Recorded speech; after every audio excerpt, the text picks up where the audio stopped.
comfort zone. Comfort zone is different for different people. Some of us feel comfortable when we are lazy and just trying to relax at home. Some of us feel comfortable when we are socializing. Some of us feel comfortable to go and work on something we really like. So comfort is a word that can be personalized depending on our nature. In general, comfort zone is all about focusing on ourselves. Me, my comfort, my likes, my dislikes, me. That basically is the comfort zone. So when we are in comfort zone, we don't grow much. There's this curve. See, in the curve, the comfort zone is where it's like everything is low. There is not much growth. There is not much activity. There is not much dynamism. Then there is the higher curve, which is the Krishna zone. When we try to do something for Krishna, the same activity that we may like doing, but when we offer it to Krishna, when we stretch and say, Krishna, this is for your pleasure, when we're trying to act that little extra from our me to Krishna, trying to be less lazy, trying to be more focused on the service aspect, that's the Krishna zone.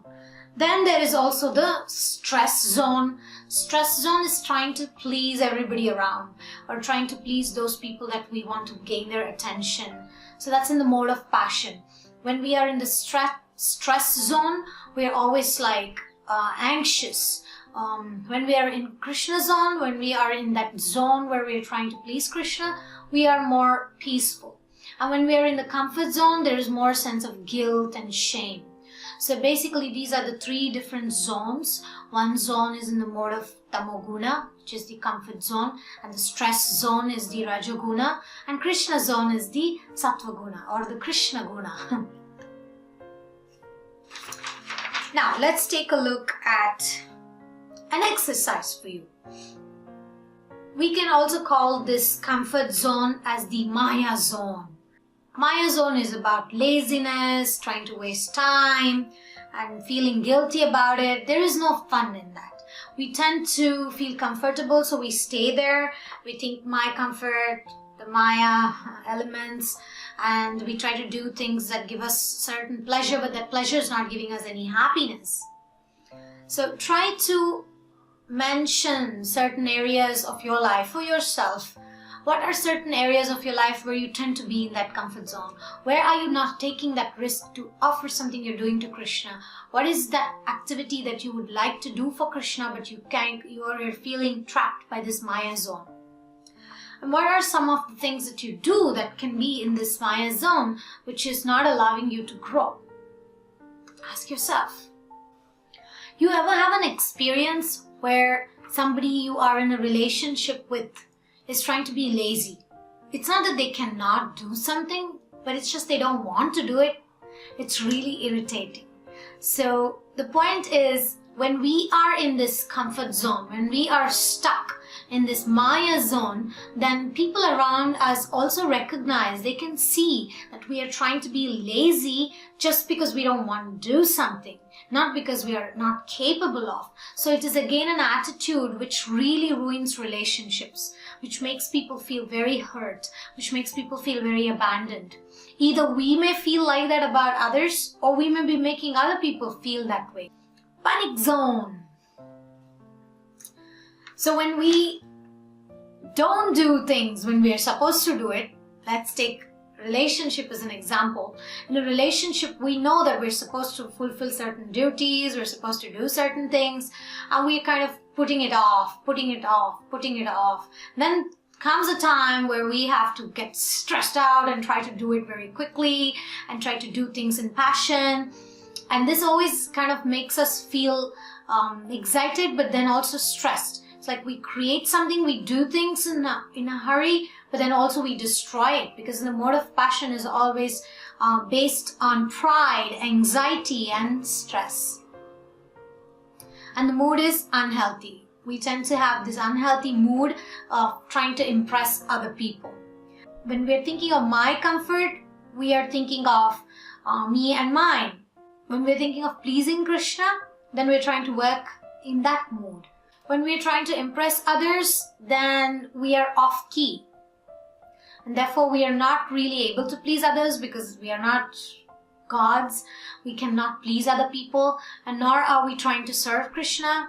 So it becomes a very difficult situation. So this concept of trying to get out of Maya zone, being in Krishna zone, avoiding the stress zone is extremely important in relationships. If we can train ourselves to always remain in Krishna zone, then we create less problems in our relationships. And because of us being in that way, we will also inspire other people to always try to do the best and try to do it for Krishna. Because ultimately, we may like somebody who's trying to please us. But at least in my experience, those people who are always trying to please us, they cannot do it for very long. So these are not relationships that last very long. But those relationships where people are trying to focus on pleasing Krishna, trying to help me in my spiritual life, those are the relationships which last very long.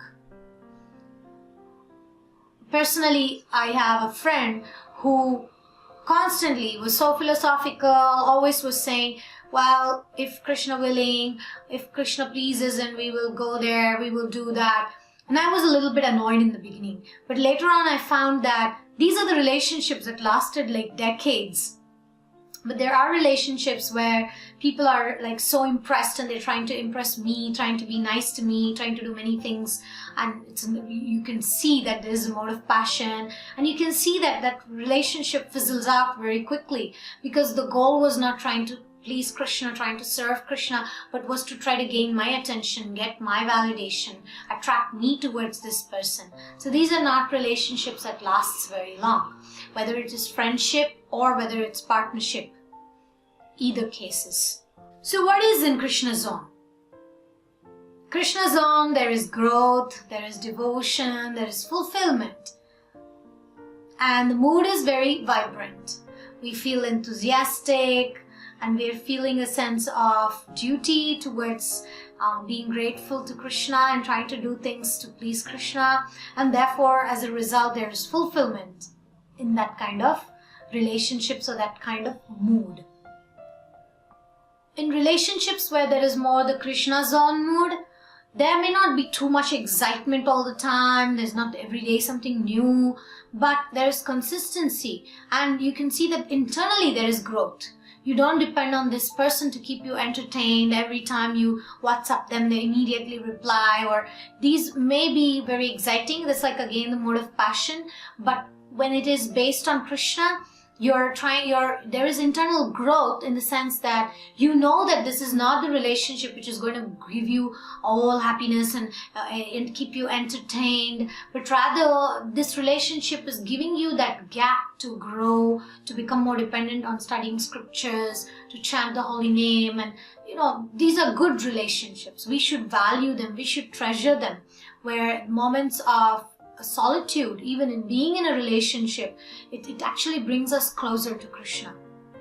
So in other words, instead of trying to look for a partner who's all smitten by us, very attracted to us, which may fade away, it's better to find partners who can be consistent, honest, authentic, and low-key in the beginning. As they say, enter as a needle and come out as a plow. Instead of somebody comes into our life like, oh, they're irreplaceable, and then later on we see that those are the same people who hurt us and make us irritable. And those people who enter in a very soft way, they're not always around us, they're not always available for us. Then these are the people that make us grow, and these are the relationships that actually blossom into something very beautiful. Whether it is about other people or whether it's something we want to cultivate, we can consider this very carefully.